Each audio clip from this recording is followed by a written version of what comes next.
Every parent's worst nightmare is losing a child, but imagine finding someone else's children left to freeze to death on Christmas Eve. Mountain trapper Gideon Hartley had spent 20 years alone in the Colorado wilderness, thinking he'd seen every cruelty the world could offer. Then he found two 6-year-old twin girls, abandoned in a blizzard, barely alive under a snow-covered tree. Their little hands were frozen blue, their thin dresses no match for the brutal winter cold. Most men would have walked away. The frontier was harsh, and taking in orphans meant certain death for everyone. But something about these girls stopped him. Maybe it was their eyes, still holding hope despite everything. Maybe it was the way they clung to each other. As Gideon carried them to his cabin, he thought he was simply saving 2 innocent lives. He had no idea these children carried a secret that would destroy everything he thought he knew about himself. What could 2 little girls possibly know that would shatter a hardened mountain man? Before we jump back in, tell us where you're tuning in from. And if this story touches you, make sure you're subscribed, because tomorrow I've saved something extra special for you. The wind howled like a banshee through the pines surrounding Gideon Hartley's cabin, rattling the thick wooden shutters he'd carved himself from fallen timber. Inside, the fire crackled in the stone hearth, casting dancing shadows across walls, lined with animal pelts and the simple tools of a man who'd chosen solitude over society. For 20 years, this remote corner of the Colorado Territory had been his sanctuary, his fortress against a world that had taken too much from him. Gideon sat in his weathered leather chair, watching the 2 small forms huddled together on the rough-hewn bed he'd built in the cabin's corner. The twin girls, he guessed them to be about 6 years old, slept fitfully beneath every blanket and fur he owned. Their breathing had finally steadied after those terrifying first hours, when he'd thought he might lose them both to the cold that had nearly claimed their lives. He'd found them 3 hours ago, though it felt like a lifetime.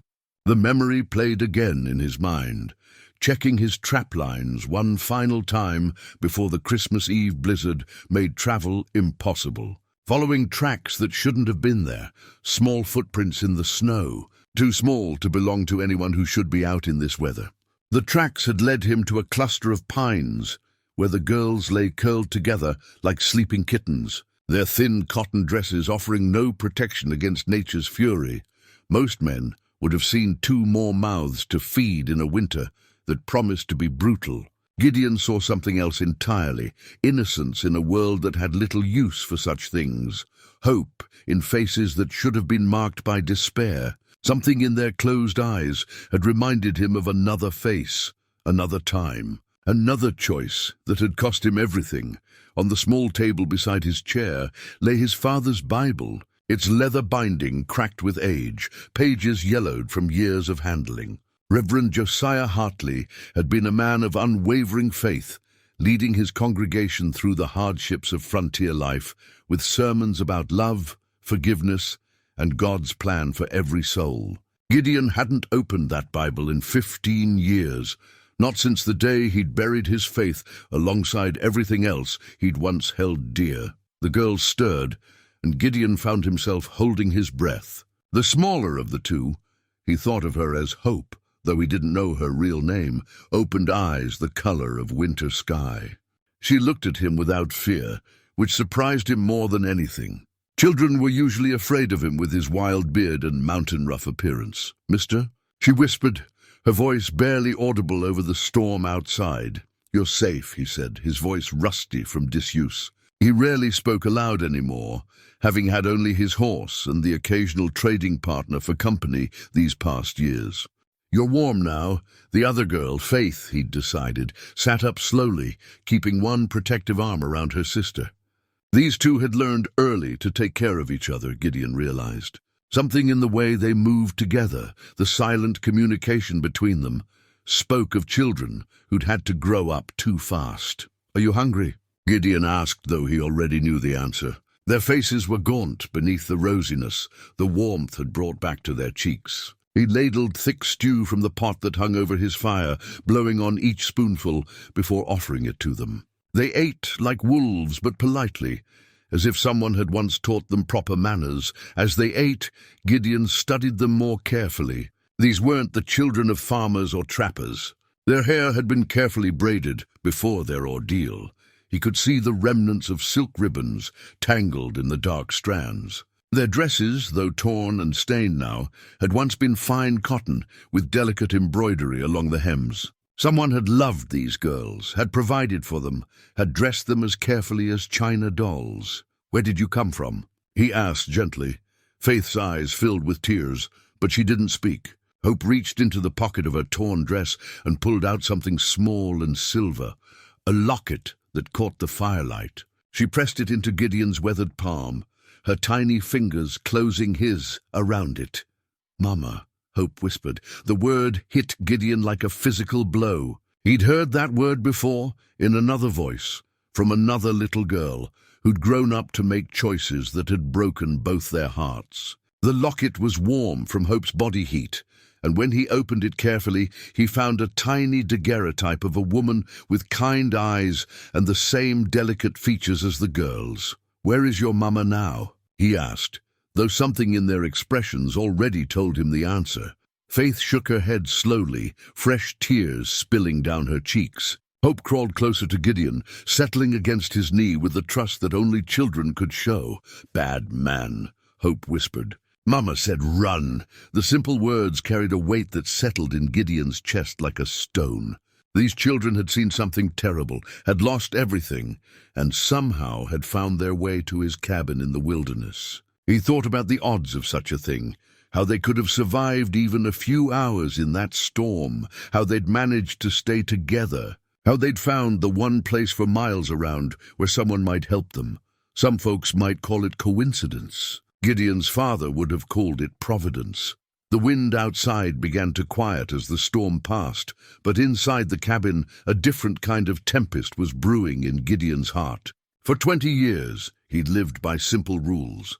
Take care of himself, avoid complications, trust no one completely. These two small girls threatened to overturn everything he'd built his life around. He looked at them as they finished their stew. Hope had curled up against his leg like a kitten seeking warmth, while Faith watched him with eyes that seemed far too old for her young face. They'd been through something that had stripped away the innocence children should possess. Yet somehow they'd retained enough trust to accept shelter from a stranger. As the fire burned lower, Gideon found himself making calculations he hadn't made in years. Food supplies for 3 instead of 1. The coming winter would be harsh even for him alone. 2 small children would need constant care, protection, attention. He wasn't sure he remembered how to give. The sensible thing would be to take them to the nearest town come spring. Find someone better suited to raise children. But sensible had never seemed to matter much where children were concerned. He pulled a thick bearskin over the girls as they settled back onto the bed. Their small bodies finally relaxed in sleep. Hope still clutched the locket in her tiny fist, while Faith's arm remained protectively around her sister. Whatever they'd been through it together. Gideon settled back in his chair and picked up the old Bible, its weight familiar in his hands despite the years of neglect. He didn't open it, wasn't ready for that yet, but holding it somehow felt right as he kept watch over 2 sleeping children on Christmas Eve. Outside, snow continued to fall softly, blanketing the world in pristine white. Inside the cabin, 3 souls who'd found each other in the wilderness began the delicate process of becoming something neither expected.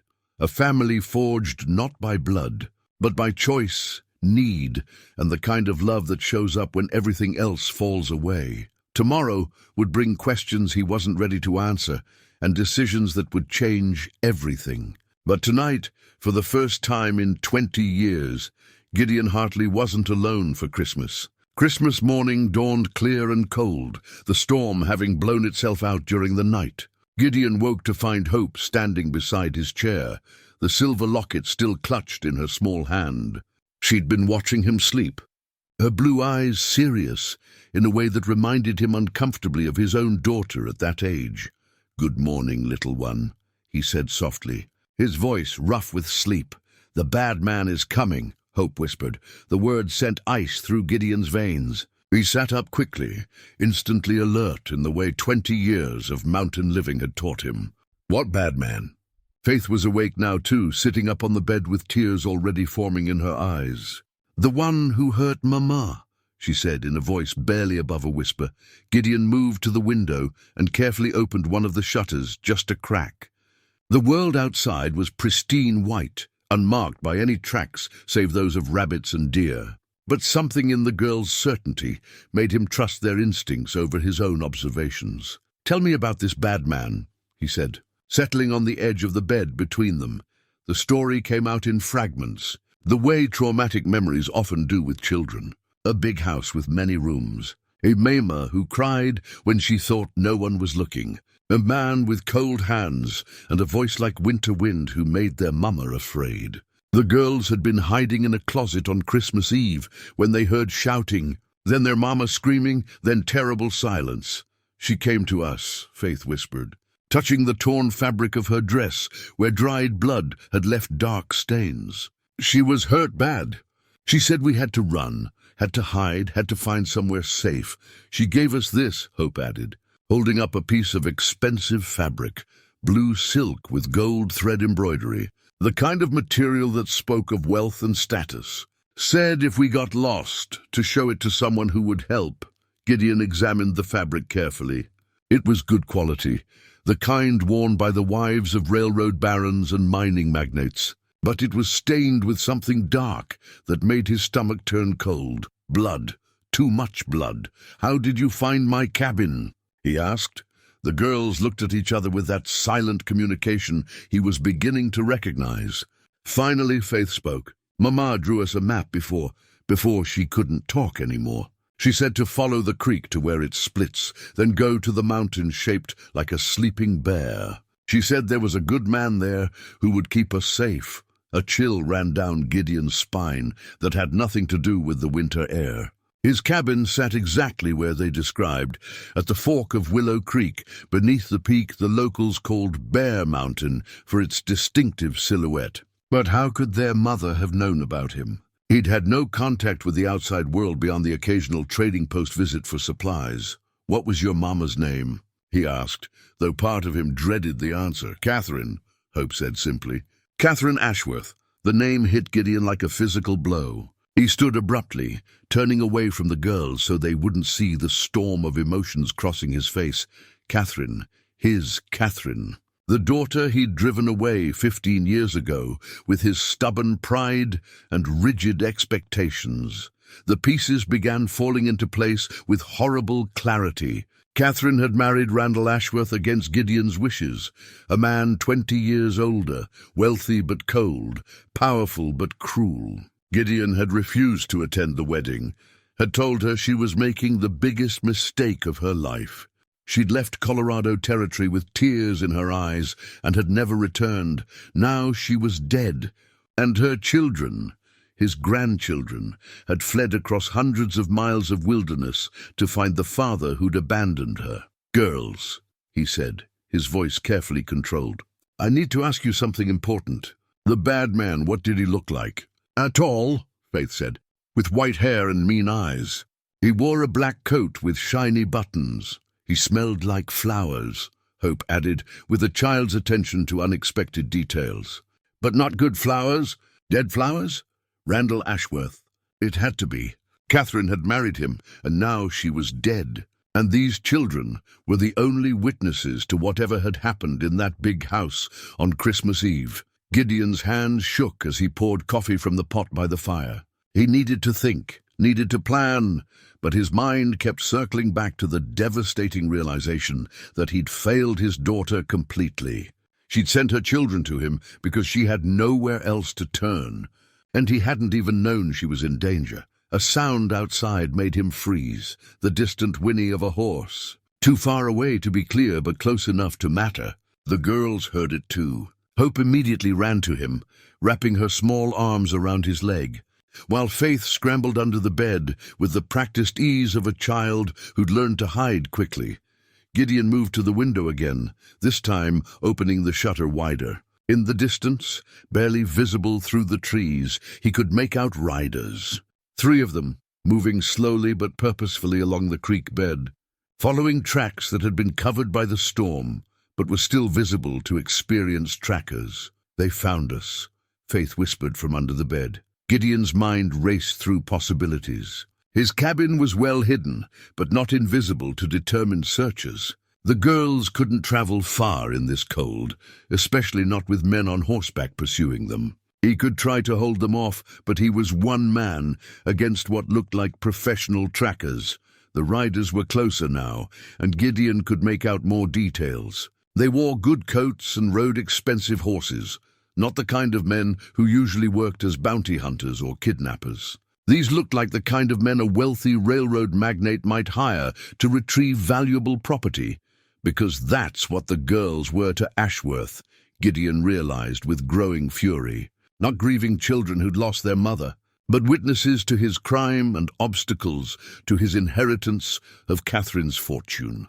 "Listen to me carefully," Gideon told the girls, pulling Faith out from under the bed and kneeling to look both of them in the eyes. "We're going to play a game. I'm going to wrap you up in furs and put you in the root cellar behind the cabin. No matter what you hear, no matter what happens, you stay there until I come for you. Can you do that?" Both girls nodded solemnly. They'd already learned that sometimes survival meant hiding, meant being very quiet, meant trusting the adults who said they'd keep you safe. Gideon worked quickly, gathering supplies into a pack, dried meat, his rifle, ammunition, and most importantly, his father's Bible. The riders would be here within minutes, and he needed to buy time to think of a better plan. As he settled the girls in the small root cellar he dug behind his cabin for storing vegetables and preserved foods, Hope grabbed his hand. "Are you going away like Mama did?" she asked, her blue eyes wide with fear. The question nearly broke his heart. "No, little one. I'm going to make sure you're safe. Both of you, I promise." It was a promise that would change everything, the first promise Gideon Hartley had made to another human being in 20 years. And one he intended to keep, no matter what it cost him. The sound of hooves was clear now, along with the jingle of bridles and the low murmur of men's voices. Gideon closed the cellar door carefully, arranging snow and debris to hide its outline.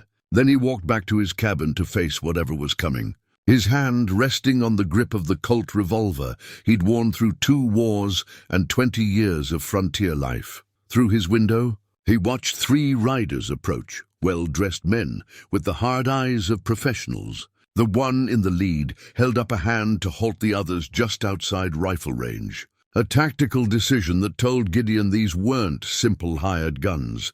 "Gideon Hartley," the lead rider called out, his voice carrying easily in the still mountain air. "We need to talk." Gideon stepped out of his cabin with deliberate calm, his rifle held casually but ready. The 3 riders remained motionless on their horses, steam rising from both man and beast in the cold morning air. Professional patience, he noted. These weren't men who'd been hired in haste. "I'm Hartley," he called back. "Don't recall inviting visitors for Christmas." The lead rider dismounted slowly, keeping his hands visible.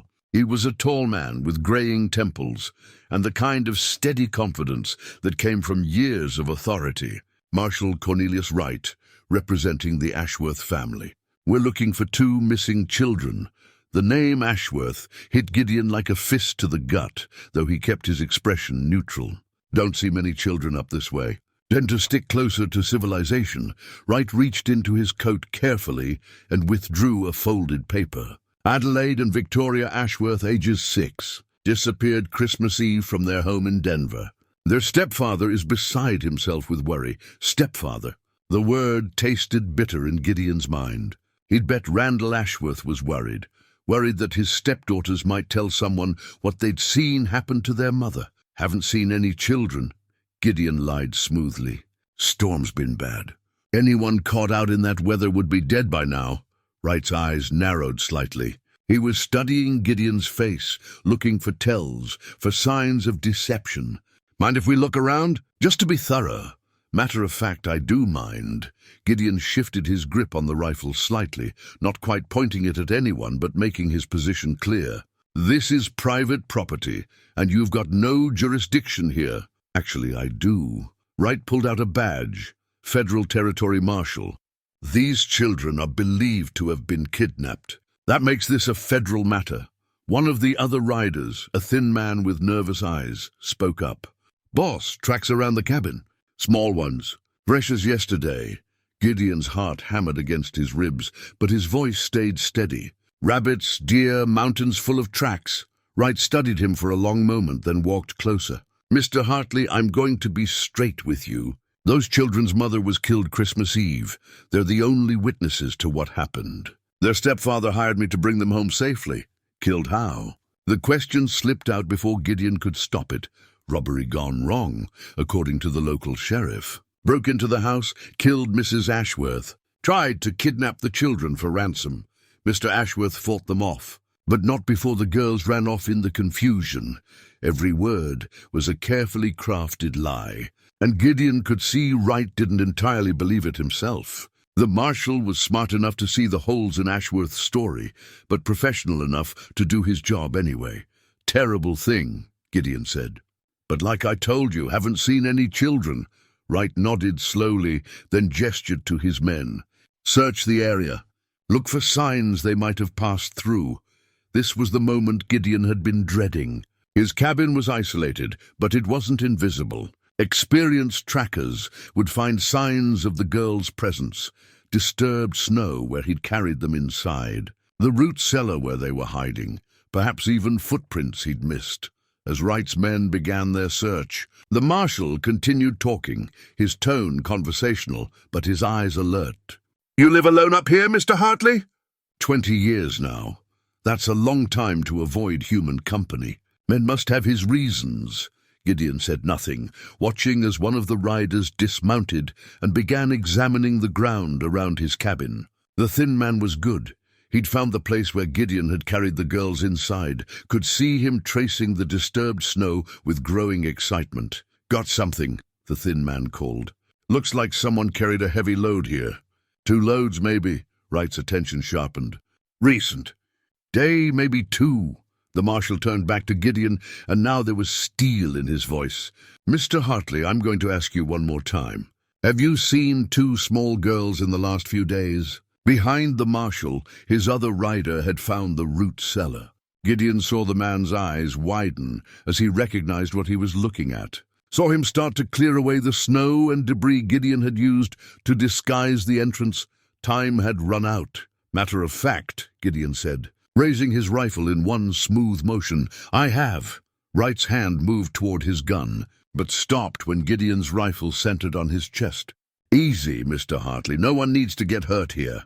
Those girls came to me half frozen and scared out of their minds, Gideon said, his voice hard as winter stone. They told me about the bad man who hurt their mama. Told me they had to run or he'd hurt them too.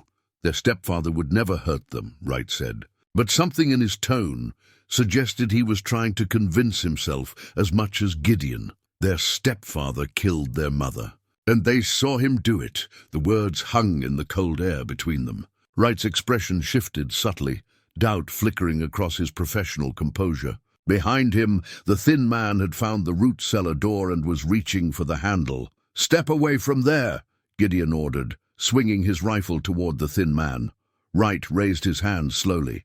Mr. Hartley, you're making this harder than it needs to be. Those children need proper care, medical attention, food. They need protection from the man who murdered their mother. You have proof of this accusation. Gideon thought of the blood-stained fabric, the terror in the girls' eyes, their innocent description of events that painted a picture no child should have to witness. I have their word. That's proof enough for me. Wright studied him carefully. You know what you're saying? You're accusing one of the most powerful men in Colorado Territory of murder. I'm stating facts as told to me by 2 scared little girls.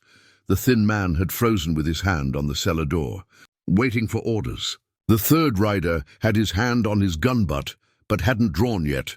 Everyone was waiting to see how this would play out. Mr. Hartley, Wright said slowly, I understand your concern for these children, but they belong with their family, their legal guardian. If there are questions about what happened to their mother, those can be investigated properly.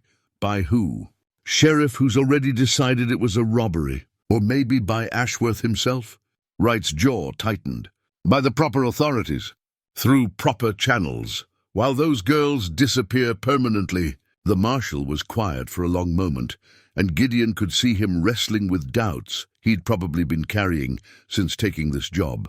Finally, Wright spoke. "What do you propose, Mr. Hartley?" It wasn't surrender, but it wasn't immediate arrest either. Gideon sensed an opening and took it. "I propose those children stay safe until someone can investigate what really happened to their mother. Someone with no connection to Ashworth, no reason to cover up the truth. And you think that someone is you." "I think I'm the only one they trust right now." Wright glanced at his men, both of whom were watching their leader for guidance. The thin one still had his hand on the cellar door. The other had relaxed his grip on his weapon slightly. "Show me the children," Wright said finally. "Let me hear their story myself."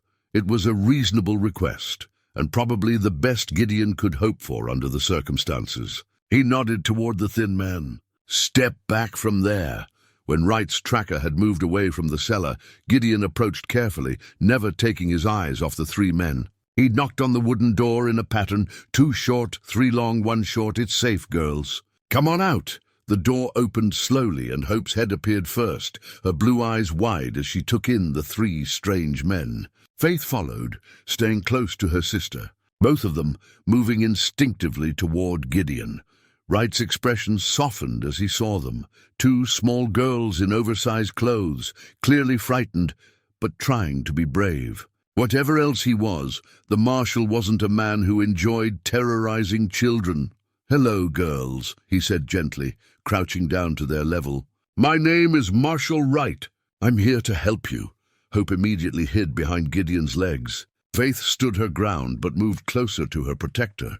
"Tell the marshal what you told me about the bad man," Gideon said softly and slowly, haltingly in the innocent words of children who'd seen too much. The girls began to tell their story. Marshal Wright listened to the girls' story with the careful attention of a man trained to separate truth from fiction. As Faith and Hope spoke, sometimes together, sometimes taking turns, always supporting each other's account, Gideon watched the marshal's expression change from professional skepticism to growing concern. "He had blood on his hands," Hope whispered, clutching the silver locket she'd shown Gideon the night before.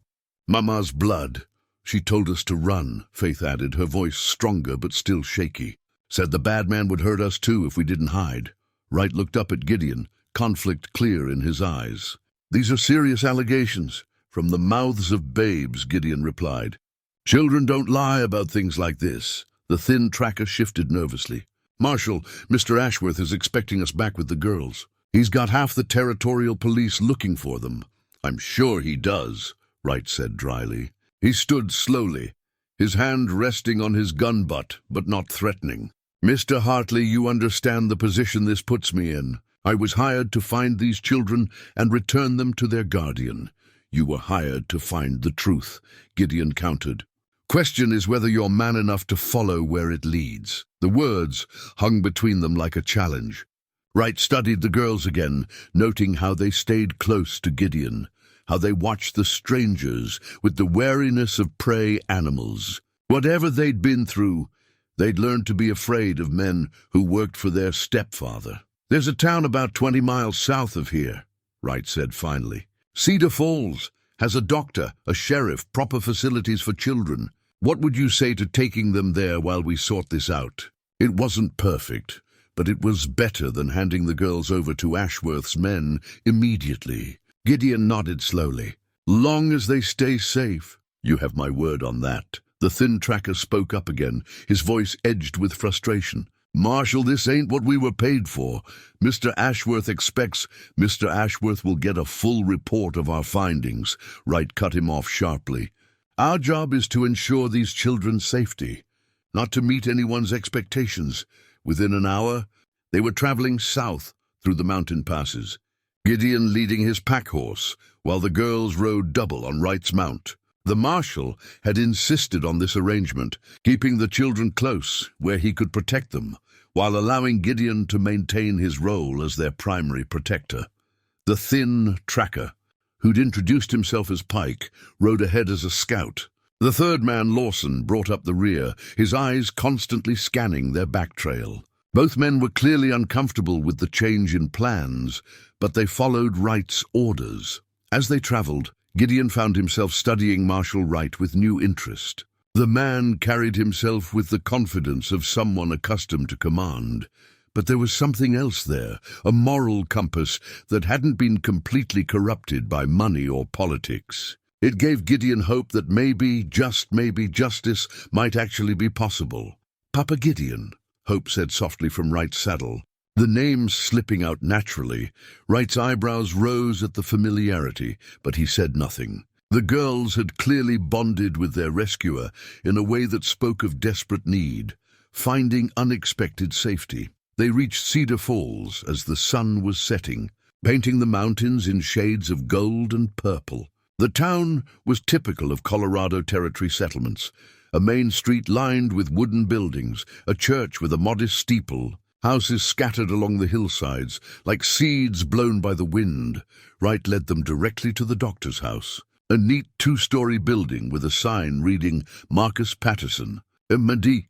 Dr. Patterson answered their knock personally, a man in his 50s with kind eyes and gentle hands that immediately put the girls at ease. "These children have been through an ordeal," Wright explained as Patterson examined them in his clean, well-lit surgery. "They need medical attention and safe lodging while we investigate their circumstances." Dr. Patterson's daughter, Rebecca, helped with the examination. She was a woman of perhaps 30, with her father's gentle manner and intelligent eyes that missed very little. Gideon found himself grateful for her presence. The girls needed women in their lives, needed the kind of nurturing care he wasn't sure he knew how to provide. "They're malnourished but otherwise healthy," Dr. Patterson announced after his examination. "A few days of good food and rest should set them right physically and emotionally." Wright asked, "That will take longer. They've clearly suffered severe trauma. They need stability, familiarity, people they trust." Rebecca had been quietly talking with the girls while her father spoke with the men. Now she approached with a concerned expression. "They're terrified of being separated from Mr. Hartley," she reported.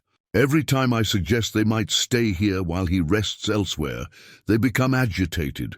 Wright considered this information carefully. "Mr. Hartley, how do you feel about staying in town for a few days while we investigate further?" "Long as the girls feel safe," Gideon replied. Dr. Patterson offered them rooms in his house, and Rebecca immediately began preparing a proper meal for the children. As they ate, real bread, fresh milk, vegetables preserved from the summer garden, Gideon watched the girls begin to relax slightly. They were still wary, still stayed close to him. But some of the desperate fear was beginning to fade. That evening, after the girls had been settled into bed in Rebecca's room, the three men gathered in Dr. Patterson's study to discuss the situation. "I've sent a telegram to Denver," Wright announced, "requesting information about the Ashworth case from sources other than the local sheriff." "What did you tell them?"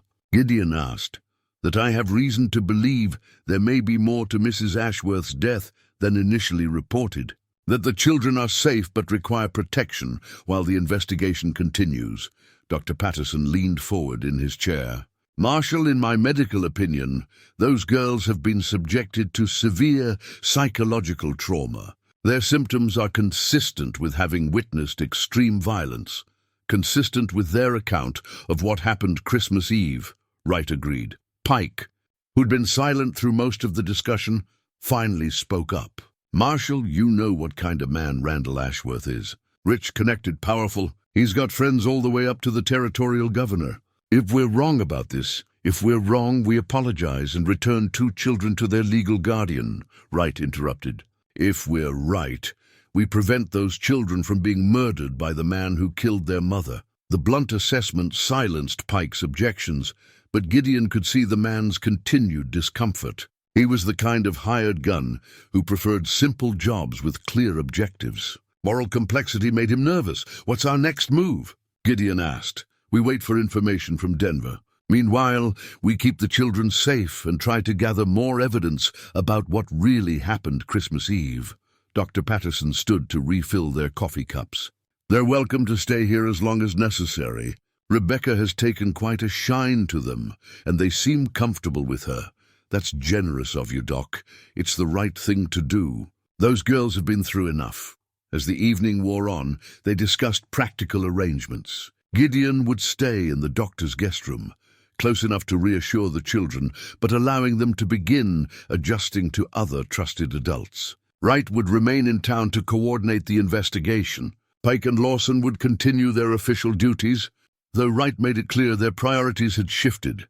Later that night, as the household settled into sleep, Gideon found himself standing in the hallway outside Rebecca's room, listening to soft voices within. He could hear her reading to the girls, her gentle tones soothing their fears with a bedtime story about brave princesses who rescued themselves. For the first time since finding the girls, Gideon allowed himself to hope that maybe they could have something approaching a normal childhood. Maybe there were still good people in the world who would stand up for two orphan children against a powerful man's greed. Through the window, he could see snow beginning to fall again, soft and gentle this time, not the harsh blizzard that had nearly claimed two innocent lives. Tomorrow would bring new challenges, but tonight faith and hope were safe, warm, and surrounded by people who cared about their welfare. It was more than Gideon had dared hope for when he'd first found them in the wilderness. It was enough for now.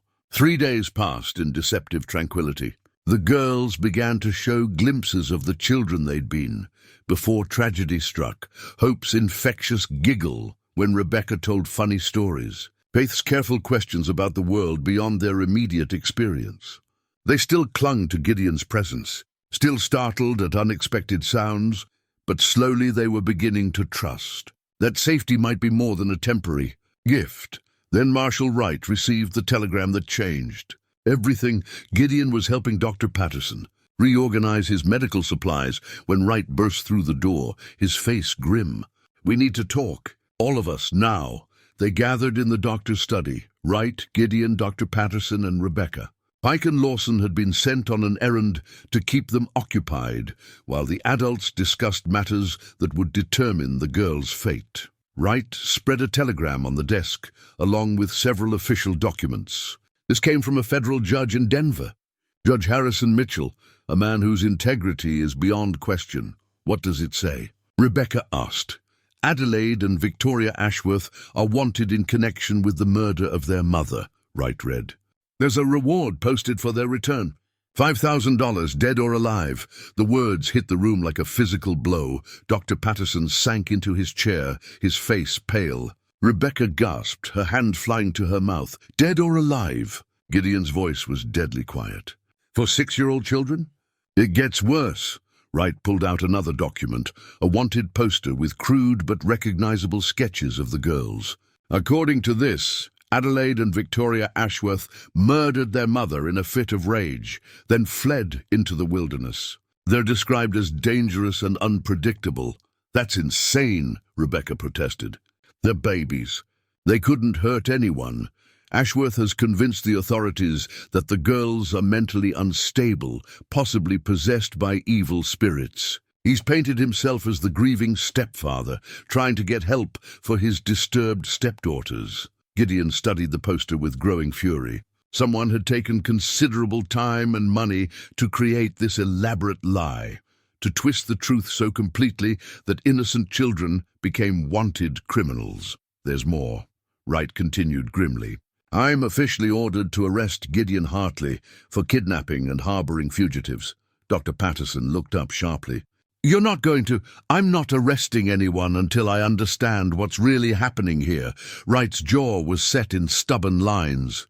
"But we have a problem. Pike and Lawson are federal marshals too. When they see these orders, they'll be bound by duty to carry them out.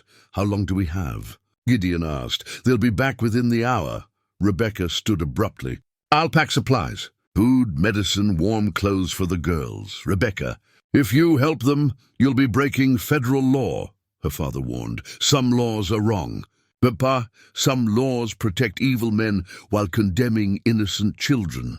Dr. Patterson looked at his daughter for a long moment, then nodded. "Pack everything they'll need for a long journey." Wright was studying a map of the territory. Where can you go? Somewhere safe, somewhere Ashworth's influence can't reach. Gideon traced routes with his finger, calculating distances and resources. Got a friend who runs a trading post up near the Montana border, Jake Morrison. He's not fond of federal authority, and he's got no love for rich men who hurt children. That's nearly 200 miles through Winter Mountain. Passes. I've made harder journeys, not with two small children. Then I guess I'll have to learn. Wright folded the map carefully. There's something else you should know. Judge Mitchell included a personal note with these orders. He says he has doubts about the official story, but he's being pressured by very powerful people to close this case quickly. What kind of pressure? The kind that comes from railroad money and political connections. Ashworth has friends in Washington, friends who can make or break careers. Dr. Patterson was quiet for a moment, then spoke thoughtfully. Marshal, what would happen if the children simply disappeared? If no one could find them? Officially, the case would remain open indefinitely. Ashworth would keep searching, keep pressuring authorities. And unofficially, a lot of people would sleep better at night knowing those girls were safe from the man who killed their mother. It was as close to official sanction as they were likely to get. Wright was walking a careful line between his duty as a federal marshal and his conscience as a human being. Rebecca returned with a pack filled with supplies, dried food, warm blankets, medical supplies, even some of her own childhood books for the girls. "They'll need these," she said simply. "Miss Patterson," Wright said formally, "I never saw you pack anything. As far as I know, you spent the afternoon reading to the children." She nodded, understanding. "And as far as I know, Mr. Hartley and the girls left during the night while everyone was sleeping. No one saw them go." Dr. Patterson stood and shook Gideon's hand. "Take care of those little ones. If there's ever anything you need, medicine, supplies, safe haven, you know where to find us. Thank you, Doc, for everything." Wright checked his pocket watch. "Pike and Lawson will be back soon. You need to get the girls and leave. Now." Gideon found faith and hope in Rebecca's room, playing quietly with a set of wooden dolls Dr. Patterson had carved for them. They looked up as he entered, and something in his expression told them immediately that their brief respite was ending. "Do we have to go, Papa Gideon?" Hope asked, using the name that had become natural to all of them. "Yes, little one. But we're going on an adventure. Just the three of us." Faith, always the more perceptive of the twins, studied his face carefully. "The bad man is still looking for us, isn't he?" "Yes, but I'm not going to let him find you." They packed quickly. The girls had few possessions beyond the clothes on their backs and the silver locket Hope still carried. Rebecca helped them dress in warm layers, her eyes bright with unshed tears. "Will we see you again, Miss Rebecca?" Faith asked. "I hope so, sweetheart. I hope so very much." As they prepared to leave, Wright pulled Gideon aside for one final word. "There's a silver spoon in Hope's dress pocket. It's engraved with the Ashworth family crest. Keep it safe. It might be important later." Gideon felt in Hope's pocket and found the ornate spoon, its weight substantial in his palm.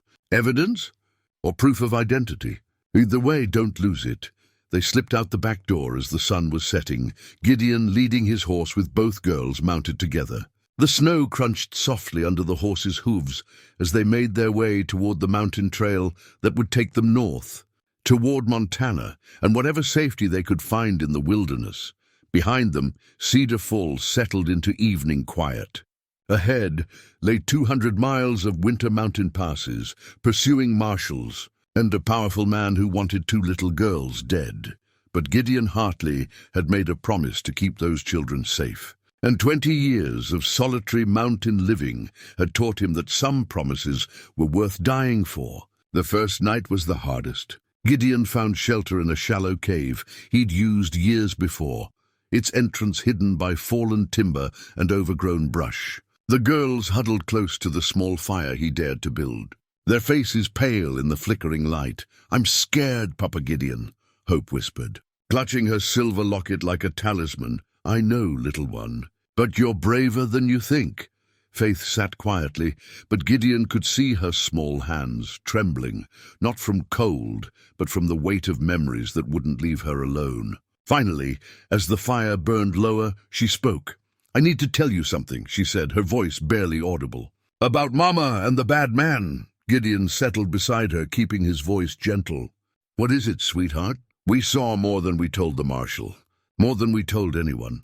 Hope looked at her sister with wide eyes, then slowly reached into the torn lining of her dress. She pulled out a small piece of fabric, white cotton stained with something dark. A bloody handkerchief with initials embroidered in gold thread.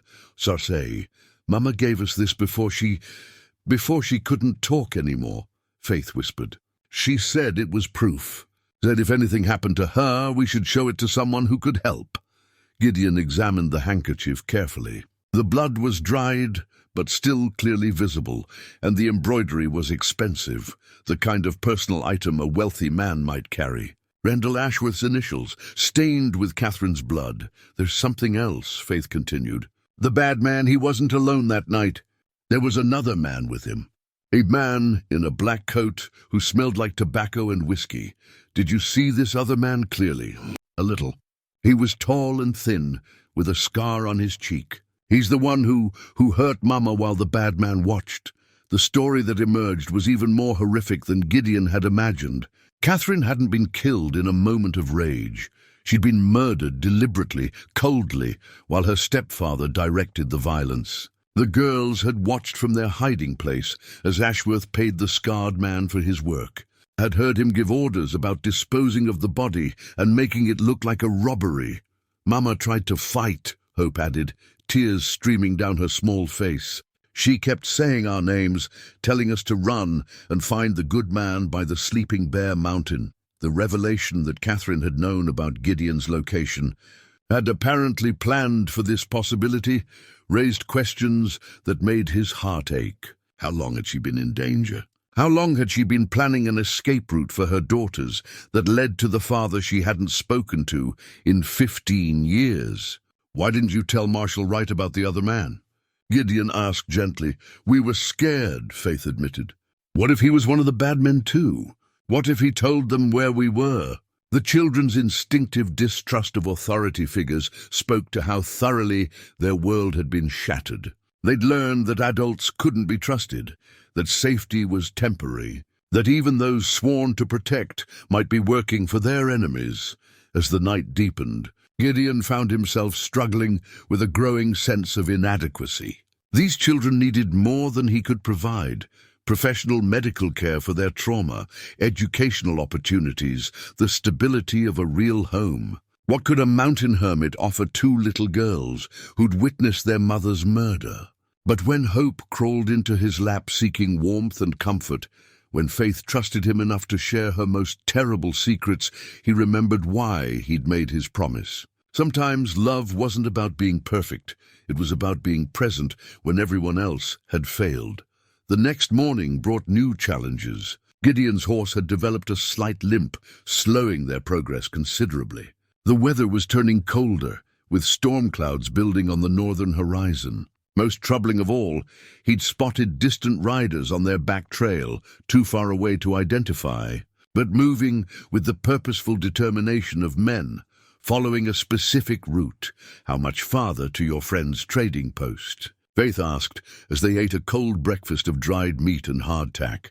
"Still a long way, sweetheart. But we'll make it. What if the bad men catch us?" It was Hope who asked the question both girls were thinking. Gideon knelt down to their level, looking both of them in the eyes. "Listen to me carefully. If something happens to me, if we get separated, you remember what your mama taught you. You run, you hide, you survive. There are good people in this world. People like Dr. Patterson and Miss Rebecca. People like Marshal Wright, who's trying to help us even when it's dangerous for him. You find those people and you tell them your story. We don't want to leave you," Faith said firmly, "and I don't want to leave you. That's why we're going to be very careful, very smart and very brave. All three of us together." They traveled through the day at a careful pace, Gideon choosing routes that provided maximum cover while still heading generally north toward Montana. The girls proved surprisingly resilient, walking when the horse needed rest, staying quiet when they passed through areas where voices might carry to unwanted ears. Late in the afternoon, they crested a ridge, and Gideon got his first clear look at their pursuers. 3 riders still several miles back but gaining steadily. Even at this distance, he recognized the purposeful way they moved. These weren't casual travelers or local ranchers. These were professionals following a specific trail, Pike and Lawson, he realized. Wright's own men, probably acting under direct federal orders to bring in the fugitive children and their kidnapper. Men who would do their duty regardless of personal feelings about the situation. That evening, sheltered in another carefully chosen campsite, Gideon made a difficult decision. They couldn't outrun mounted pursuers, especially not with the horses' growing limp and the girls' shorter endurance. But there might be another way. Girls, I need you to listen very carefully to what I'm about to tell you. As Gideon prepared to explain his plan to the girls, Hope suddenly sat up straighter, a small hand reaching into her dress pocket once again. This time, she pulled out a folded piece of paper he hadn't seen before, worn and yellowed with age, hidden so carefully that even Rebecca hadn't found it during their time in Cedar Falls. "What's that, little one?" Hope unfolded the paper with the careful reverence children show for precious things. It was a birth certificate, official and legal, with territorial seals and careful handwriting that made Gideon's heart stop beating. "Certificate of birth," he read aloud, his voice barely a whisper. "Catherine Marie Hartley, born June 15, 1847, to Josiah and Mary Hartley of Cedar County, Colorado Territory." Faith watched his face as understanding dawned. "Mama said if we ever found you, we should show you this. She said it would help you understand why she sent us to you." Hartley. Catherine Hartley, the daughter he'd driven away 15 years ago with his stubborn pride and rigid expectations, had never stopped being his daughter, had never stopped loving him enough to plan for her children's safety by sending them to their grandfather. But there was more on the birth certificate that made Gideon's hands shake. Listed under father was his own name, Gideon Samuel Hartley. Listed under mother was Mary Catherine Brennan, his beloved wife, who died giving birth to their only child. The little girl he'd raised alone until she was old enough to make her own choices. Catherine, his Catherine. The baby who'd slept in his arms during long winter nights. The toddler who'd followed him around their cabin, asking endless questions. The young woman who'd fallen in love with a man Gideon couldn't accept. "Your mama was my daughter," he said, the words coming out thick with emotion. "That makes you my granddaughters." Hope climbed into his lap as naturally as if she'd been doing it her whole life. "We know, Grandpapa. Mama told us all about you before the bad man came. She said you lived by the Sleeping Bear Mountain," Faith added, settling against his other side. "She said you were the bravest, strongest man she ever knew, but that you were too stubborn for your own good." Through his tears, Gideon found himself laughing. It sounded exactly like something Catherine would say. Loving but honest, gentle but firm. She'd apparently inherited his own tendency toward blunt truth-telling. "She said you had a fight before we were born," Hope continued. "About the man she wanted to marry. She said you were right about him being bad, but she was too proud to admit it." The revelation hit Gideon like a physical blow. Catherine had known. She'd married Randall Ashworth, knowing her father's objections were justified, but by then it was too late to back down without admitting error. Pride, the family curse that had kept them apart for 15 years and ultimately cost Catherine her life. "She used to read to us from this," Faith said, pulling out another item from their seemingly endless collection of hidden treasures. It was a small leather-bound book of poems, inscribed in Gideon's own handwriting, "For my dear Catherine on her 16th birthday. May you always find beauty in words. Your loving father." He remembered giving her that book, remembered her delight as she'd read poem after poem aloud, her young voice bringing life to verses about love and hope and the beauty of the natural world. She'd kept it all these years, had apparently shared it with her daughters, had used it to keep his memory alive in their hearts. Mama said if anything bad ever happened, "We should find you and give you this letter," Hope said, producing yet another carefully hidden document. "She wrote it after we were born, in case the bad man in case she couldn't protect us anymore." The letter was sealed with wax, unbroken despite everything the girls had been through. Gideon's name was written across the front in Catherine's careful script. With trembling fingers he broke the seal and unfolded pages covered in his daughter's handwriting. "My dearest papa," the letter began. "If you are reading this, then my worst fears have come true, and I am no longer here to protect Adelaide and Victoria. I pray that you will find it in your heart to forgive an old quarrel and help two little girls who have nowhere else to turn." The letter went on to detail Catherine's growing fear of her husband, her realization that she was trapped in a marriage with a man whose affection had turned to possession and then to violence. She wrote about Ashworth's business dealings, his connections to criminal elements, his increasing paranoia about anyone who might threaten his control over her inheritance. "He married me for my money, Papa, though I was too blind to see it at the time. Mother left me more than I ever told you about: railroad stock, mining investments, properties in 3 states. Randall has been consolidating control over everything, but legally, it all belongs to the girls now. If something happens to them, he inherits everything." The motive was clear now. This wasn't just about eliminating witnesses to murder. It was about a fortune worth hundreds of thousands of dollars, perhaps more. Adelaide and Victoria weren't just Gideon's granddaughters. They were heiresses whose inheritance was the prize driving their stepfather's murderous pursuit. "I've enclosed copies of all the legal documents," Catherine's letter continued. "Bank records, property deeds, investment certificates.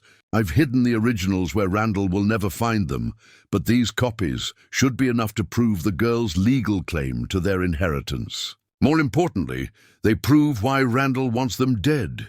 Gideon looked through the documents with growing amazement. His granddaughters were wealthy beyond anything he'd imagined, wealthy enough to make powerful men kill to control their fortune. "The birth certificate is important too, Papa," the letter concluded. "It proves you're their closest blood relative, their legal guardian if anything happens to me. Randall has no claim on them or their inheritance if you're alive to challenge him. That's probably why the wanted posters include orders to kill anyone helping them. You're the only thing standing between him and complete control of their fortune." The final paragraph was the hardest to read. "I'm sorry, Papa. Sorry for the harsh words when I left.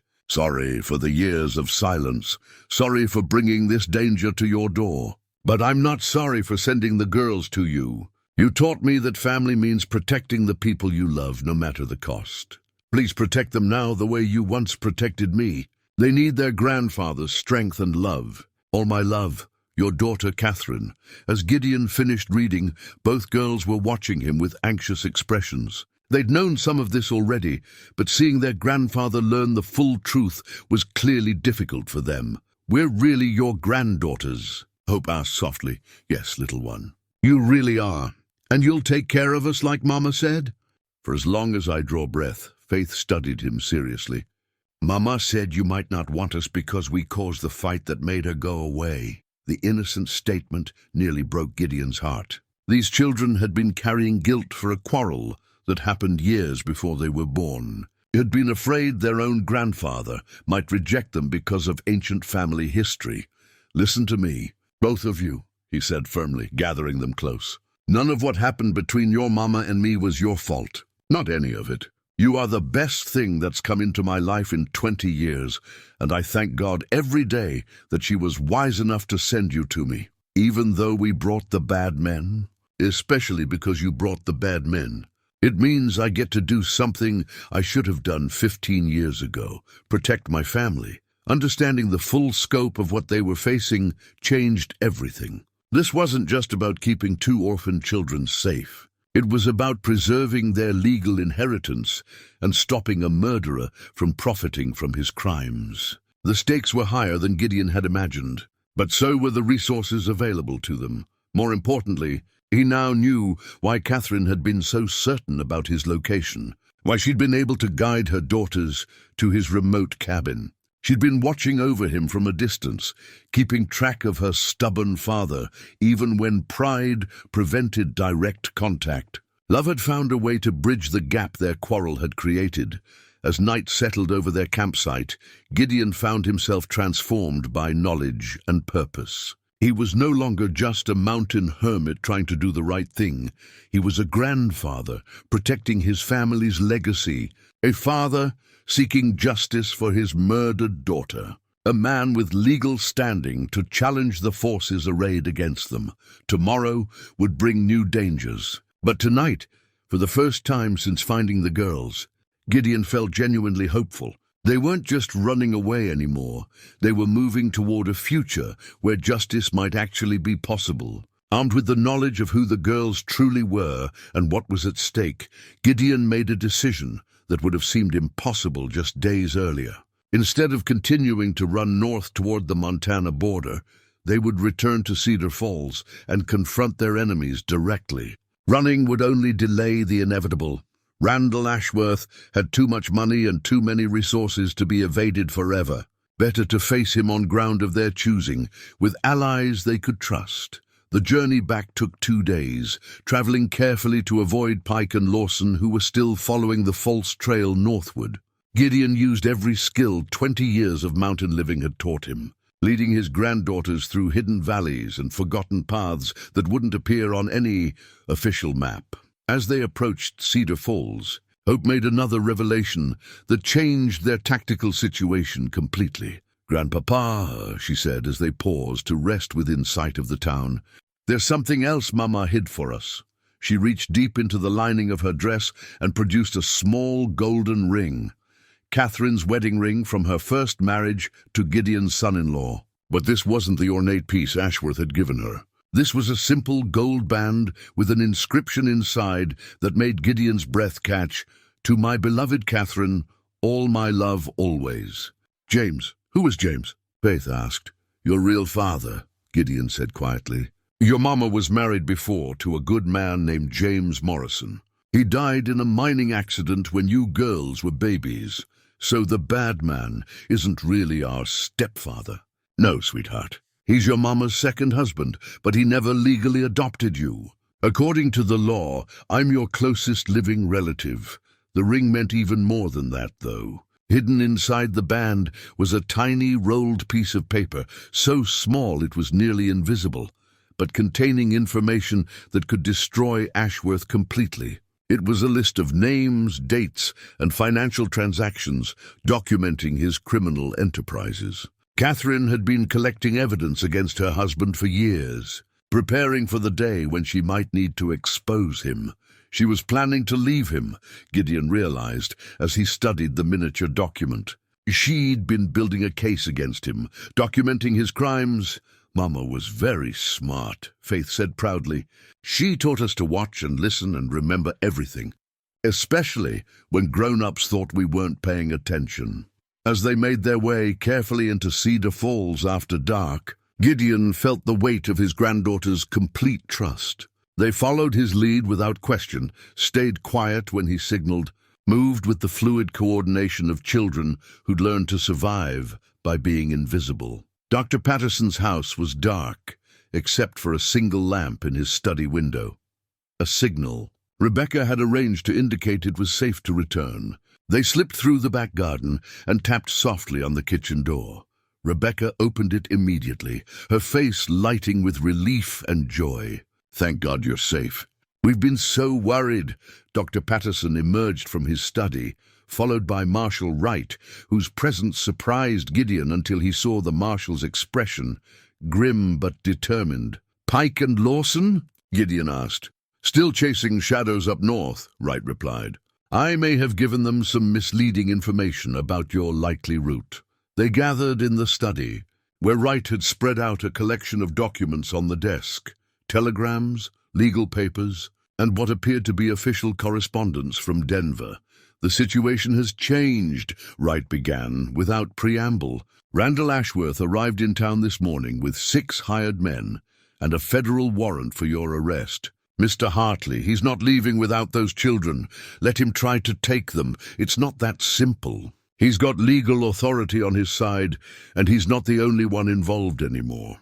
There's a federal judge named Cornelius Black who's been bought and paid for, signing whatever papers Ashworth needs." Dr. Patterson leaned forward. Marshal, what would it take to challenge Ashworth's legal claim to the children? Wright studied the birth certificate and other documents Gideon had shared. Blood relationship trumps step-parent rights, especially if there's evidence of abuse or neglect. But proving that in court against a man with Ashworth's resources, what if we had evidence of his crimes? Gideon produced Catherine's hidden list of names and financial transactions. What if we could prove he murdered their mother for her inheritance? The room fell silent as Wright examined the tiny document. His expression shifted from skepticism to amazement as he realized what he was looking at. This document's bribes to territorial officials, payments to known criminals, financial fraud on a massive scale. Wright looked up sharply. Where did this come from? Catherine was smarter than anyone gave her credit for, Gideon said. She spent years building a case against her husband, collecting evidence of his criminal activities. Rebecca had been quietly examining the girls while the men talked, checking them for signs of injury or illness. Now she spoke up with professional authority. Marshal, as someone trained in medicine, I can testify that these children show clear signs of psychological trauma consistent with witnessing extreme violence. Their symptoms, their behaviors, their emotional responses, everything supports their account of what happened Christmas Eve. That helps. But it's still the word of children against a man with significant political connections. Dr. Patterson stood and walked to his desk, pulling out a leather portfolio. Then perhaps this will make the difference. He opened the portfolio to reveal a letter bearing the official seal of the territorial governor. I sent detailed medical reports about the children's condition to Governor Willis, along with my professional opinion about the likelihood of their testimony being accurate. And, Wright prompted, the governor is ordering a federal investigation into Mrs. Catherine Ashworth's death to be conducted by marshals with no prior connection to the case. Dr. Patterson smiled grimly. He's also issued a warrant for Randall Ashworth's arrest on suspicion of murder. The news should have been cause for celebration, but Wright's expression remained troubled. There's something else you need to know. Ashworth isn't planning to take the children back to Denver for trial. His men have been asking about routes out of the territory, about crossing into Mexico, where territorial warrants don't apply. He's planning to run, Gideon realized, after he eliminates the witnesses to his wife's murder. He can't afford to let those girls live to testify against him.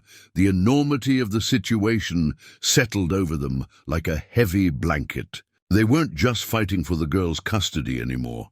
They were fighting for their lives against a man who had nothing left to lose. What's our next move? Rebecca asked. Wright checked his pocket watch. Ashworth is staying at the hotel with his men. He's planning to make his move tomorrow morning, probably claiming emergency custody rights and leaving immediately. We need to be ready for him. Ready how? By making sure he never gets the chance to take those children anywhere. As they planned through the night, the girls slept peacefully in Rebecca's room, unaware that their safety depended on decisions being made by adults who loved them. But when morning came, they would face the final confrontation with the man who destroyed their family and discover whether justice was stronger than money, whether love could triumph over greed, whether a grandfather's promise to protect his granddaughters was worth more than a killer's determination to silence the only witnesses to his crime. Outside, snow began falling again, soft and silent, covering the town in pristine white, as if nature itself was preparing a clean stage for the drama about to unfold. Christmas morning in Cedar Falls dawned clear and cold, the fresh snow sparkling like diamonds in the early sunlight. The church bells were ringing, calling the faithful to celebrate the birth of hope in a dark world. But Gideon felt more like a soldier preparing for battle than a man ready for worship. He stood at the window of Dr. Patterson's study, watching the street for signs of movement from the hotel where Ashworth and his men were staying. The girls were still asleep in Rebecca's room, exhausted by days of travel and emotional upheaval, but they would wake soon to face whatever this day might bring. "Any movement?" Marshal Wright asked, joining him at the window. "Nothing yet, but they'll come. Wright adjusted the federal marshal badge on his coat, a symbol of authority he hoped would carry weight in the confrontation ahead. Hidden beneath his jacket was the territorial governor's warrant for Ashworth's arrest, along with copies of all the evidence Catherine had gathered against her murderous husband. "Marshal," Dr. Patterson said from his desk, "there's something you should see." Wright and Gideon turned to find the doctor holding an ornate military medal, a Medal of Honor with Gideon's name engraved on the back, along with a citation for heroism during the Battle of Gettysburg.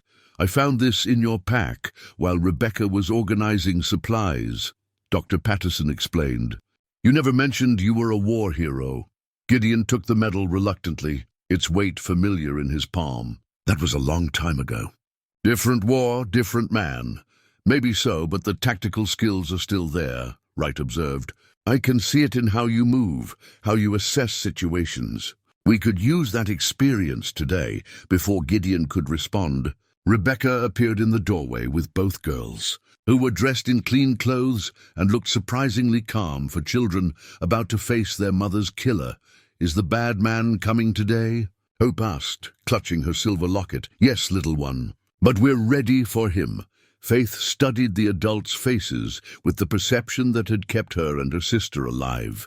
"Are you going to fight him?" "We're going to make sure he can't hurt anyone ever again," Wright promised. Through the window, movement caught Gideon's attention.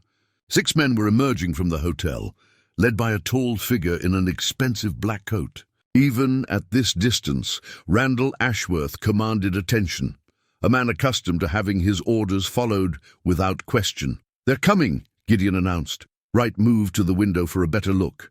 Ashworth in the lead, 5 hired guns behind him. "They're not trying to be subtle. Why would they?" Dr. Patterson asked grimly. "As far as they know, they have legal authority and superior numbers." Rebecca knelt beside the girls. "Remember what we talked about.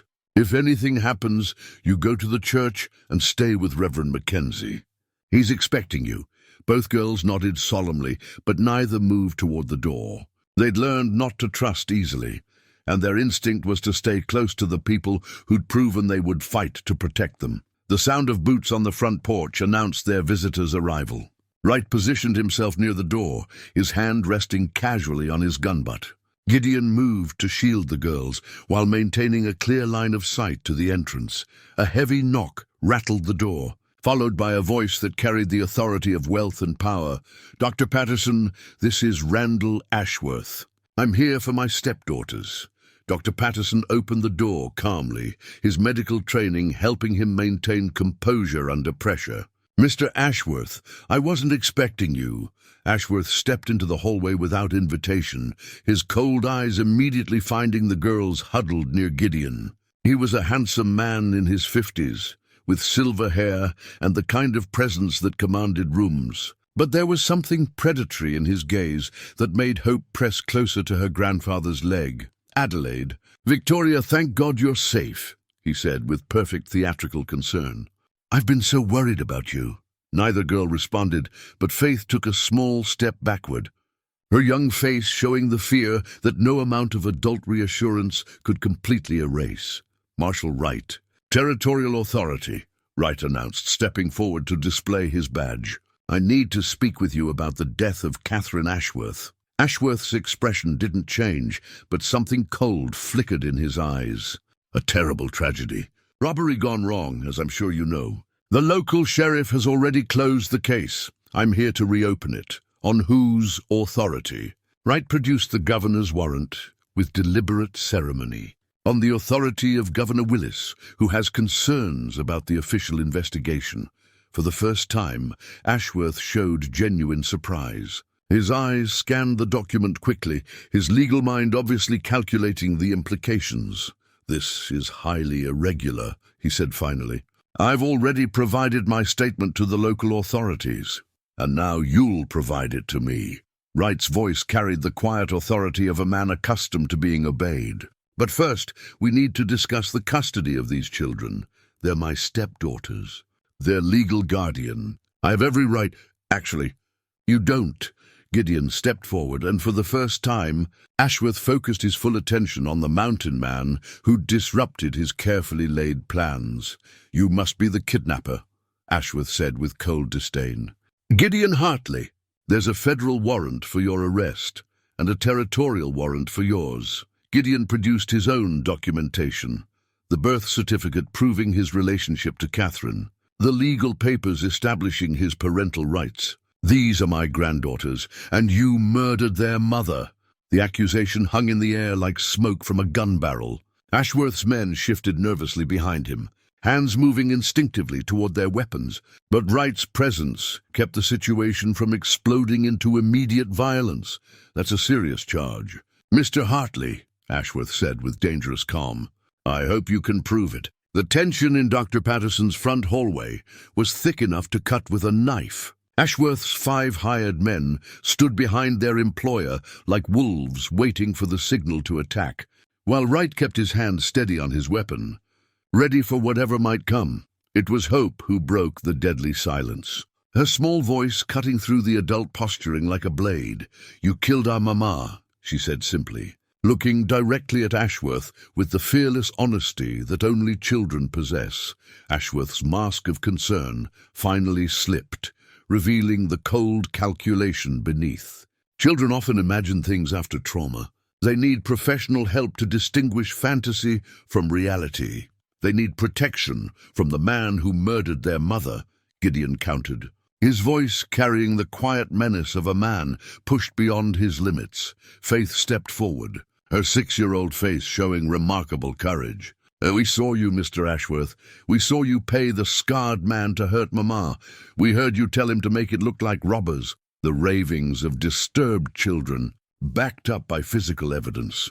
Marshal Wright produced the blood-stained handkerchief with Ashworth's initials, the list of criminal transactions hidden in Catherine's ring, and the detailed records of financial crimes. "Evidence your wife spent years collecting against you." Ashworth's composure finally cracked completely. His eyes widened as he recognized documents he'd thought were safely destroyed, evidence he'd killed to suppress. "Where did you get those?" he demanded. "From a very smart woman who knew what kind of man she'd married," Gideon replied. "Catherine made sure her daughters would have proof of your crimes if anything happened to her." One of Ashworth's men, a thin gunfighter with nervous eyes, whispered urgently in his employer's ear. The message was clear even without hearing the words. The situation had gone beyond their original plan. They were outnumbered by evidence and outmaneuvered by preparation. "Mr. Ashworth," Wright said formally, "you're under arrest for the murder of Catherine Ashworth and conspiracy to commit fraud." "You have no authority here," Ashworth snarled, his veneer of civilized behavior completely gone now. "This is federal territory, and I have connections that reach all the way to Washington. Your connections won't help you now," a new voice said from the doorway. Everyone turned to see a distinguished man in his 60s enter the house, flanked by 2 territorial marshals. Governor Willis himself, his presence commanding immediate attention from everyone in the room. "Governor," Wright said with surprise, "I didn't expect—" "When children are threatened by the man who murdered their mother, I make it my business to be personally involved." Willis studied Ashworth with obvious distaste. "Randall, you've made some powerful enemies with your greed." "Governor Willis, surely you can't believe the word of traumatized children over a respected member of the community." "I believe evidence. I believe documentation. I believe a federal investigation that's uncovered the scope of your criminal enterprises." Willis gestured to his marshals. "Arrest him." What happened next occurred with the lightning speed of violence long anticipated. One of Ashworth's men went for his gun, his nerve finally breaking under the pressure. Wright responded instantly, his own weapon clearing leather with practiced efficiency. "Nobody move," Wright commanded, his gun trained on the would-be shooter. But Ashworth's men were professionals, hired for exactly this kind of situation. 2 more guns cleared holsters, and suddenly the doctor's hallway had become a battlefield. Gideon reacted with the instincts of a man who'd survived 2 wars and 20 years on the frontier. He scooped up both girls in one smooth motion, diving behind the solid oak staircase as gunfire erupted around them. "Stay down," he told the girls firmly. "No matter what happens, stay down." The gunfight was brief but intense. Wright and the territorial marshals were experienced lawmen, but they were caught in a confined space against men who had nothing left to lose. Dr. Patterson sheltered Rebecca behind his heavy desk while bullets splintered wood and shattered glass around them. Gideon found himself calculating angles and opportunities with the cold precision that had made him a decorated Union Army scout. He had a clear shot at two of the gunmen, but taking it would expose the girls to return fire. Then Ashworth made his fatal mistake. Seeing the battle turning against his men, he abandoned any pretense of legality and went directly for the children, believing that hostages would give him the leverage to escape. He never reached them. Gideon rose from behind the staircase with fluid grace, his Colt revolver speaking once with authority and finality. Ashworth spun and fell, his hand clutching his chest, his expensive coat quickly soaking with blood. The remaining gunfire stopped abruptly as Ashworth's men realized their employer was down and their cause was lost. Weapons clattered to the floor as hands reached for the ceiling. "It's over," Wright announced, his guns still trained on the surrendering men. "Everyone safe?" Dr. Patterson emerged from behind his desk, quickly checking Rebecca for injuries. "We're all right here." Governor Willis stepped carefully around the debris. His attention focused on the two small girls who'd witnessed more violence in their short lives than most adults ever would. "Are you hurt, children?" he asked gently. Faith shook her head, but both girls were trembling with shock and adrenaline. Gideon gathered them close, his large hands gentle, as he checked them for any injuries. Ashworth was still alive, but barely. As Dr. Patterson knelt to examine his wounds, the dying man looked up at the girls with hatred that even approaching death couldn't diminish. "You should have minded your own business," he gasped. "Should have stayed hidden in the mountains. We should have protected them from you 15 years ago." Gideon replied grimly. Wright had retrieved Catherine's confession letter from among the scattered evidence, and now he read from it as Ashworth's life ebbed away. "If anything happens to me, look to my husband first," Wright quoted. "He's capable of murder when his control is threatened, and my daughters are the only things standing between him and complete ownership of my inheritance." Ashworth's eyes widened with the realization that his wife had outsmarted him completely, had prepared for his betrayal, and ensured that her children would be protected even after her death. "She knew," he whispered. "She always knew." "Yes," Gideon said quietly. "Catherine was always smarter than you gave her credit for." As the last breath left Randall Ashworth's body, justice finally caught up with a man who'd thought wealth and power could shield him from the consequences of murder. The man who'd killed Catherine Ashworth to claim her inheritance had died surrounded by the evidence of his crimes, defeated by the love of a mother who'd planned beyond her own death to protect her children. The nightmare that had begun on Christmas Eve was finally over. 3 months later, spring had come to the Colorado Territory with its promise of new beginnings and fresh hope. The snow had melted from the valleys, revealing green grass and wildflowers that painted the mountainsides in brilliant colors. At the small cabin Gideon had built on the outskirts of Cedar Falls, 2 little girls who'd once been known as Adelaide and Victoria Ashworth were learning what it meant to be Faith and Hope Hartley.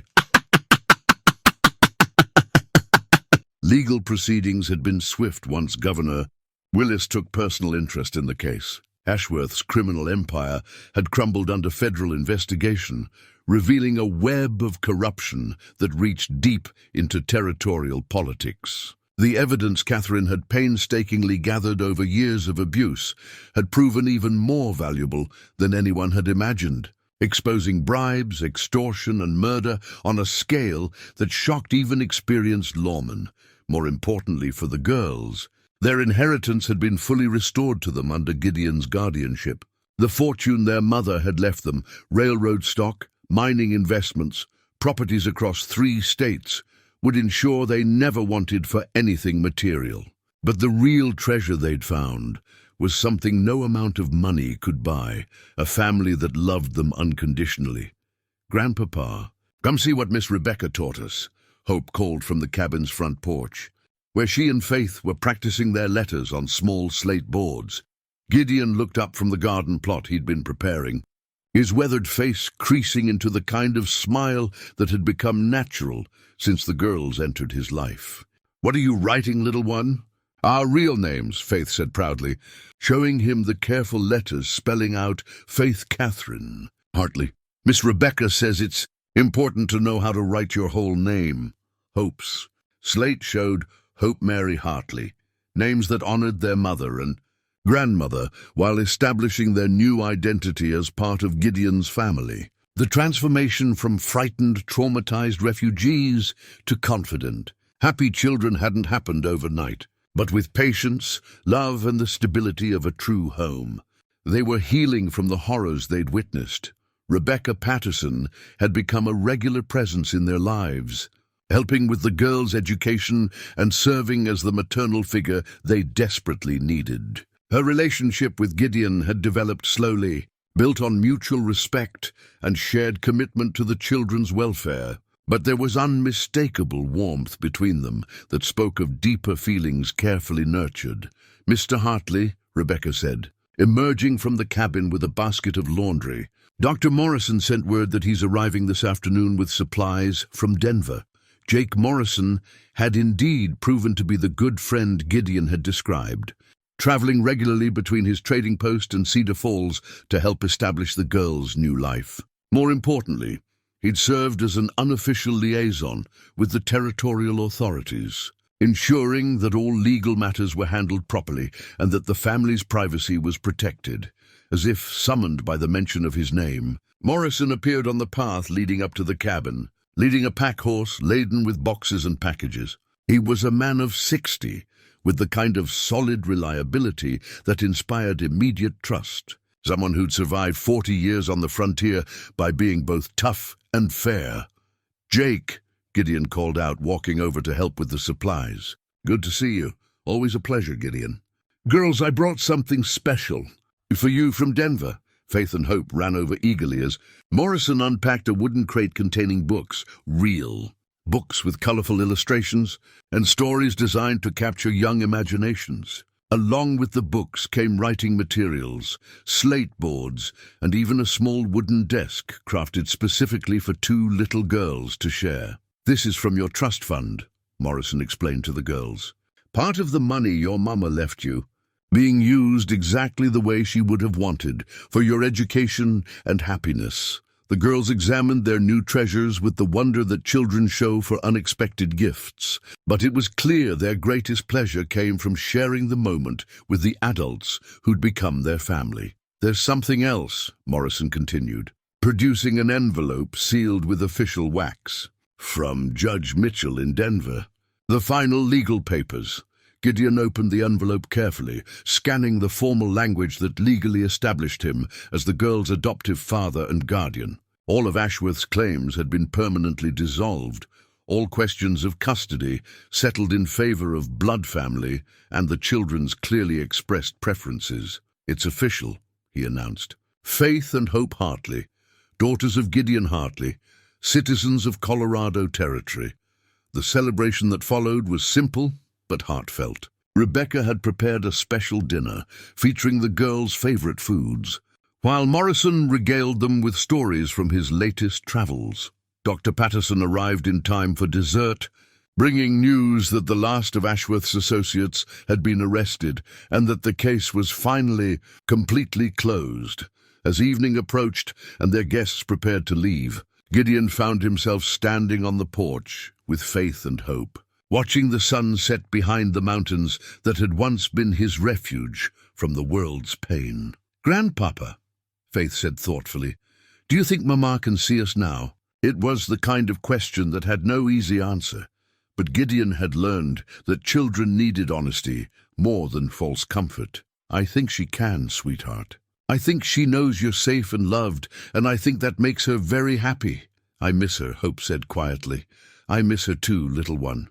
But you know what? Every time I see you smile, every time you laugh, every time you show kindness to someone who needs it, I see your mama in you. She's not really gone as long as we remember her love.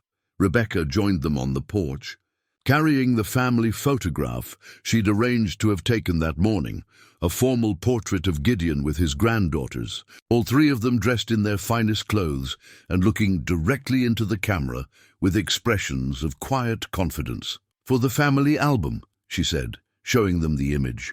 "Something to remember this day." Gideon studied the photograph, amazed by the transformation it represented. 3 months ago, he'd been a hermit living alone in the mountains, convinced that solitude was safer than risking his heart on human connections. Now he was a father again, surrounded by people who'd chosen to become family through love rather than blood. The photograph would go into the album, alongside the daguerreotype of Catherine that Hope still carried in her locket, creating a bridge between past and present, between loss and healing, between the family that had been broken and the family that had been rebuilt from its scattered pieces. As they prepared for bed that night, the girls insisted on their now familiar bedtime ritual. Gideon would read to them from his father's Bible, not the stern, judgmental passages of his own childhood, but stories of hope and redemption, of people who found strength in dark times and love in unexpected places. "And they lived happily ever after," he concluded, closing the book as both girls settled under their quilts. "Grandpapa," Hope said sleepily, "are we going to live happily ever after?" Gideon looked around the room that had become a sanctuary for 2 children who'd once faced unimaginable horrors. Picture books lined the shelves, handmade toys filled a wooden chest, and drawings of flowers and mountains decorated the walls, evidence of young lives being lived with joy and security. "I think we already are, little one," he said softly. "I think we already are." Outside, snow began to fall gently, not the harsh, life-threatening blizzard of that Christmas Eve when their journey had begun, but the soft, peaceful snow that promised rest and renewal. Inside the warm cabin, 3 people who'd found each other against impossible odds slept peacefully, protected by love, strengthened by justice, and sustained by the knowledge that some promises are worth keeping no matter what they cost. The mountain man, who'd found 2 little girls abandoned on Christmas Eve, had discovered something more valuable than all the gold in Colorado Territory. He'd found his family, and in saving them he'd saved himself.